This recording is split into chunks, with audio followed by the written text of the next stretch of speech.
बुलढाणा शहरातील 26 स्मारकांपैकी 3 स्मारकांचे आगमन होणे बाकी, 2 दिवसांमध्ये ते देखील येतील। या स्मारकाचा लोकार्पण सोहळा 19 सप्टेंबर रोजी सकाळी 10:30 वाजता होणार आहे। या लोकार्पण सोहळ्याला मुख्यमंत्री, दोन्ही उपमुख्यमंत्री, मंत्री सुधीर मुनगंटीवार उपस्थित राहणार आहेत। महिला सशक्तीकरणाचा कार्यक्रम देखील होणार आहे। बुलढाणा जिल्हा पोलीस अधीक्षक कार्यालय लोकार्पण सोहळा आणि बीएससी महाविद्यालयाचे लोकार्पण सोहळा मुख्यमंत्री एकनाथ शिंदे यांच्या हस्ते होणार आहे। काल 1 मिनिटात संप सोडून काढला। जेव्हा मवियाचे सरकार होते तेव्हा या संपात किती लोक मेले? सगळ्यात आधी स्पष्ट करतो की ही योजना मुख्यमंत्री लाडकी बहीण योजनाच आहे। कोणी अशा वैयक्तिक दुकानदाऱ्या केल्या तर त्या माहितीसाठी चांगल्या नाही आहेत। मोदी शाळांनी सांगितले आहे की येणाऱ्या महाराष्ट्राच्या निवडणुका मुख्यमंत्री एकनाथ शिंदे यांच्या नेतृत्वात लढल्या जातील। अजित पवार गटाकडून लाडकी बहीण योजनेच्या मोठ्या जाहिराती सुरू आहेत, परंतु या जाहिरातीत मुख्यमंत्र्यांचं नाव वगळण्यात आलं आणि कुठे वगळण्यात आलं? हे बघा, सगळ्यात आधी मी स्पष्ट करतो की ही योजना मुख्यमंत्री लाडकी बहीणच योजना आहे। कोणी अशा वैयक्तिक दुकानदाऱ्या केल्या तर ते काही सरकार करता किंवा या तिन्ही पक्ष युती करता चांगलं नाहीये। महायुतीकडून अजूनही मुख्यमंत्री पदाच्या चेहऱ्यावरून सुरू आहे। मुख्यमंत्री पदाच्या चेहऱ्यावर मोदीजींनी, अमित शहानी डायरेक्ट सांगितलेलं आहे, तुम्हाला व्हिडिओ तुमच्याच चॅनलचा मी दाखवून देईल। येणाऱ्या महाराष्ट्राच्या निवडणुका मुख्यमंत्री एकनाथ शिंदे साहेबांच्या नेतृत्वातच लढल्या जातील हे त्यांनी जाहीर केलेलं आहे। त्याच्यामुळे आमच्याकडे काही विषय तसा नाही आहे। आणि आज तुम्ही पण बघता की एवढा रात्रभर फिरणारा, 18 तास काम करणारा मुख्यमंत्री या राज्याने कधी पाहिला नाही। आपल्याच बुलढाण्यात मुख्यमंत्री चौथ्यांदा आता येऊन राहिले। याच्या आधी कधी मुख्यमंत्री येत पण नव्हते। आज एसटी महामंडळाचं आपण पाहिलं, 2.5 वर्षामध्ये 6 महिने त्या लोकांनी आंदोलन केलं, 300-400 लोक मेले, पण तेव्हाच्या सरकार किंवा मुख्यमंत्र्यांनी दखल घेतली नाही। या माणसाने लगे आमच्या मुख्यमंत्री ताबडतोब रात्री गेले, किती मागणी आहे तुमची? 5,000ची। ती कधीपासून होती? कालपासून। 2020 पासून 6,500 करून टाकले। ही निर्णय क्षमता त्यांच्यामध्ये आहे। 1 मिनिटात प्रश्न सोडून टाकला। काहीच नाही। एक सामान्य कुटुंबातला, शेतकरी कुटुंबातला एक पोरगा जीवनाशी संघर्ष करून पुढे येतो, नगरपालिकेत नगरसेवक होतो, त्याच्यात तेव्हा पण डोक्यामध्ये व्हिजनच असतं। त्यांनी 6 निवडणुका 6 प्रभागातून लढल्या। ज्या ज्या प्रभागात गेला त्याने तो प्रभाग सुंदर करून टाकला आणि ज्या अभिनयात तो जातो तो अभिनय तो 100% पूर्ण करतो। मग तो छावात असेल तर तो छावासारखाच वागला, तो नगरसेवक असेल तर नगरसेवक वागला, नगराध्यक्षपदी त्याच्या घरातले बसले तर त्यांनी ते पण कर्तव्य करून दाखवलं। आमदार पदावर बसल्यानंतर त्यांनी आमदार काय असतं, त्याचं व्हिजन काय असतं हे दाखवून दिलं निस्वार्थपणे। आज medical college, BSc agree college, modern degree college किंवा शहरात चालू असतात सीबीएसई पॅटर्न, हे जर मी स्वतःचं चालू केलं असतं तर कदाचित करोड अब्जपती मी झालो असतो। पण मी निस्वार्थपणे काम केलेलं आहे आणि म्हणून लोकांना ते पटलेलं आहे। आता जे सिंचनाचे प्रकल्प मी हाती घेतले, हे कदाचित पश्चिम महाराष्ट्राने देशात पहिला प्रयोग हा की धरणाचं पाणी कुठल्या तरी वेगळ्या धरणात न्यायचं, नद्यांच्या पाण्याचे प्रवाह बदलायचे, ज्या ठिकाणी पाणी मिळत नाही तिकडे पाणी कशा पद्धतीने न्यायचं आणि त्या लोकांना सिंचनाखाली कसं आणायचं। एक्झाम्पल सिंपल, 1999ला बोदोड सिंचनचा प्रकल्प स्टार्ट झाला। 12ला प्रतिभाताई पाटलांनी त्याच्यामध्ये उद्घाटन केलं। माझं 2001 ते 25-19 पर्यंत आमदारांना आव्हान आहे, साधं एक पत्र तरी दाखवा की एवढ्या मोठा प्रोजेक्ट चालू करायचा तुम्ही काय प्रयत्न केले, त्या मागच्या सपकाळनं बी आणि त्या 3 टनच्या माणसाला बी। आज तो प्रोजेक्ट मी संपवला। या 1 तारखेच्या आत मी त्याचं भूमिपूजन करून काम चालू करणार आहे। ही माझ्या कार्याची पावती आहे।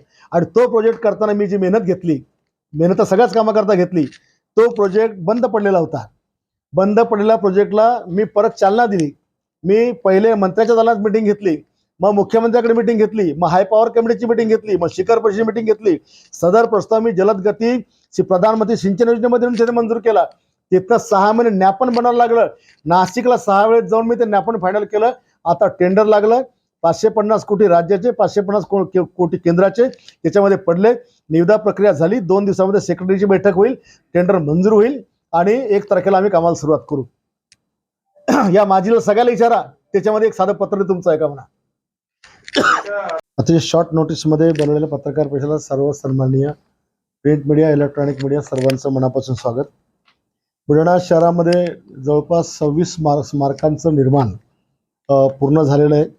त्यापैकी आता 3 पुतळ्यांचं फक्त आगमन होणं बाकी आहे, ज्याच्यामध्ये शिवाकाशी, अहिल्याबाई होळकर आणि माता रमाई 2 दिवसामध्ये ही पुतळे येऊन ते पण स्थापित होणार आहेत। आणि या सगळ्या पुतळ्यांचा लोकार्पण सोहळा 19 तारखेला सकाळी 10:30 वाजतापासून शिवाकाशीतपासून मुख्यमंत्री, दोन्ही उपमुख्यमंत्री, पालकमंत्री आणि आपले सुधीरभाऊ मुनगंटीवार सांस्कृतिक मंत्री यांच्या माध्यमातून या ठिकाणी चालू होईल.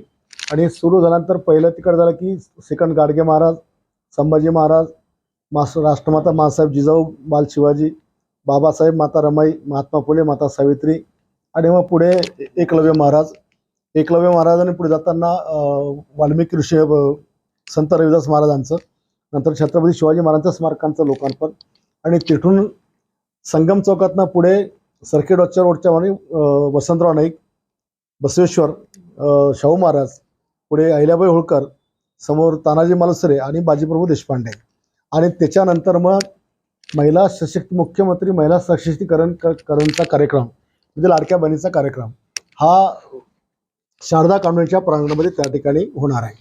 दरम्यान बाजीप्रभू देशपांडेपर्यंत मुख्यमंत्री गेल्यानंतर परत त्यांना रेस्ट हाऊसला नेलं जाईल जेणेकरून ही गर्दी मैदानात जाईपर्यंत. दरम्यान modern degree, medical BSc college, त्याच्यानंतर आपल्या 2-3 इमारतींचं लोकार्पण, ज्याच्यामध्ये कलेक्टर ऑफिसमध्ये भूसंपादनाची इमारत आहे, EMची आहे आणि SP ऑफिसचं लोकार्पण आहे. असं सगळं एक मोठा कार्यक्रम या शहरामध्ये आयोजित केलेला आहे. आणि प्रत्येक पुतळ्याजवळ त्या समाजाचे अनुयायी त्यांच्या परंपरागत वेशभूषेमध्ये वाद्यासह हे त्या ठिकाणी साहेबांच्या स्वागताला असणार आहे. प्रत्येक पुतळ्याचा जे काही अनुयायी आहेत त्यांचे वंशज आपण त्या प्रत्येक कार्यक्रमाला बोलवणार, त्यांच्या हातून त्याच्या पूजेची मांडणी त्या ठिकाणी करणार आणि त्या ठिकाणी त्यांच्या सगळ्या प्रथेप्रमाणे हे त्या कार्यक्रम त्या ठिकाणी पार पडणार. केवळ चौकातले 3 पुतळे आणि छत्रपती शिवाजी महाराजांचं स्मारक हेच याचं उद्घाटन फक्त रिमोटनं होणार आहे.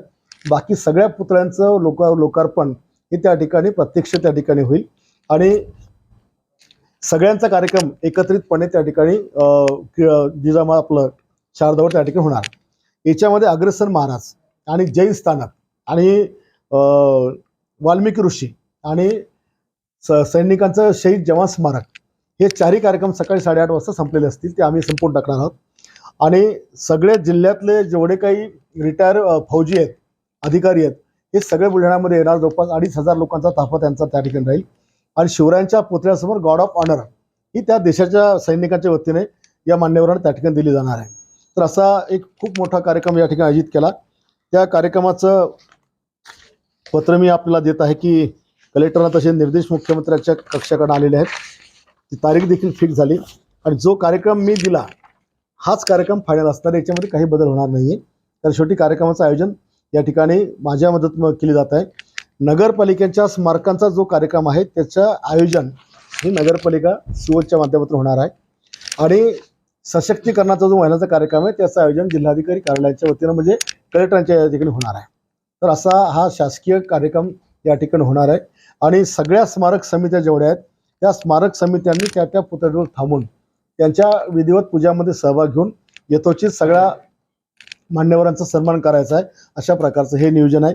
या संदर्भातली व्यापक प्रसिद्धी म्हणजे 1,00,000 पत्रिका आम्ही जवळपास छापलेल्या आहेत. सर्वच वृत्तपत्रांना याच्या जाहिराती असतील. इलेक्ट्रॉनिक मीडियाला पण 15 तारखेपासून आम्ही जाहिरात त्याच्यामध्ये देणार आहोत जेणेकरून जास्त प्रमाणात व्यापक प्रसिद्धी झाली पाहिजे आणि लोकांचा सहभाग याच्यामध्ये झाला पाहिजे.